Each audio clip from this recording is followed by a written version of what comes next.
The Joe Rogan Experience. This is your unveiling. Because now people know. That people know. Yep, that's it. First of all, Titania. So this is, I should have chosen her an easier name. Like, no one can get, it's Titania. Titania. Because she's named after the Queen of the Fairies in Midsummer Night's Dream. Oh.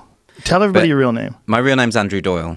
Do you have an issue with people now knowing that Tatiana or Titania? Yeah, she totally eclipsed me. I don't have. I'm basically not alive anymore. It's all about her, you know.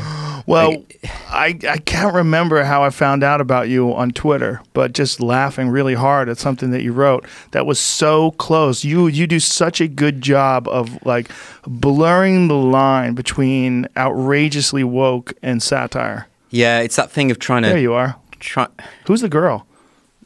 Oh, there. Okay. Yeah. So the girl is a composite of 4 different women. Well, that's good. Put together because I was worried about, you know, I don't want to get sued or anything like that. Oh, for sure. Yeah. So it's not a real human. But you know, radical intersectionalist that's poet. It. Selfless and brave. Buy my book. Activist healer. But also, I love that she's deadpan because it means that she sort of every time I post something, it's like there's this po-faced woman staring at you, daring you. Yes. Don't you dare sort of challenge me. She could be mean in a way that I'm not. Right. So that's kind of fun. You end up inhabiting this character who just isn't like you. And I do end up thinking like her, and I've even dreamt as her, and that sounds like a lie, but I have. Wow. So that's pretty scary. I have, you know, she'll have to go eventually because I can't deal with that kind of. There's a psychosis, isn't it? Well, she's so big now. You have 420,000 followers. It's weird because it happened really quickly. I guess it's because there's a whole cohort of people out there who are just sick of this stuff, and yes. You know, well, it's partly that, but also partly because people still fall for her all the time. People constantly think it's real. You know? All the time. When I retweet you, one of my favorite things to do is read people getting upset at you. They're like, that is ridiculous. You think that? That's why Trump was winning. And right. Never ceases to amaze me how angry people get on Twitter with you know, even legitimate causes. It's like, but I watch that and I think it's fun because I can satirize the left and the more sort of liberal side of things through her, but then I can argue with the right wing Trump supporters and stuff, and I can mock them as well. Like, so you get to have a go at the extremes. Yeah, you know what I mean. And yeah, I'm so shocked that people still think she's real though. Like even after all this time. Oh, it's not shocking. You're close enough. There's plenty of people, and I'll point you to a few of them that I follow.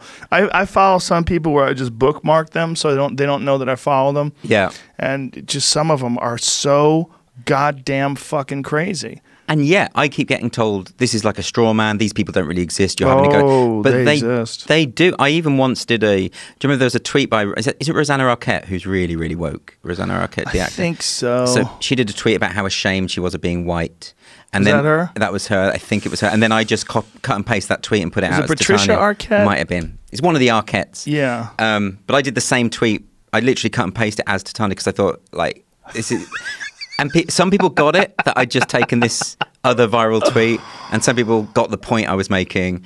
But it's close to. Some of them are nuts. Yes, like frighteningly so to a point that it's a cult-like behavior. It's like it's like I think the basic principles of standing up against racism, sexism, homophobia, all that stuff is great. Yes. I think the woke movement isn't that. It's a kind of weird cultish, pseudo-religious thing that is beyond that. So that you're no longer allowed to make mistakes. You can't be redeemed. It's got all those hallmarks. Yes. It's like when the early Christians used to burn people out of love. It's that thing, and that's why we get this kind of cancel culture stuff. And I guess that's why I want to. And maybe that's why it's popular, because people are sick of treading around on eggshells, worried about being misinterpreted, or even worried about fucking up and making a mistake. I mean, what's wrong with saying something that's every now and then maybe you do say the wrong thing? And well, it should be fine if you're a human being, but part of it is also that things are written down, right? Right. And then when things are written down, you can see them over and over again. If you made a mistake and just said something in normal human conversation, which is how we're supposed to communicate and how we normally communicate, it just comes and goes. Yeah. But when it's written down, then it becomes something different. But it's more than that, isn't it? Because I'll give you an example. So there was a guy who was the editor of a cookery magazine in the UK, and a vegan freelance journalist emailed him saying, I'd love to do a thing about vegans. And he replied and made some joke about, yeah, you can do something about how we'll force feed them meat and we'll make them eat each other and all stupid flippant thing. Right. Rather than saying, I was really offended by that, can we talk about it? I don't think that's appropriate for you to email a freelance journalist. She screenshot the thing, put it on Twitter, made a thing of it, and he had to step down. So I think that's the difference, is whereas like saying to someone, look, calling out a mistake or calling someone out for something they've done that you perceive to be bad, that's all well and good. But when you're using it to advertise how virtuous you are and how you're able to take someone down for the mistake that they made, that troubles me, because then it's no longer really about the issue. Well, I think what we're dealing with when you're talking about woke culture, and I love that you made this comparison to radical religion, because I think they're the same patterns.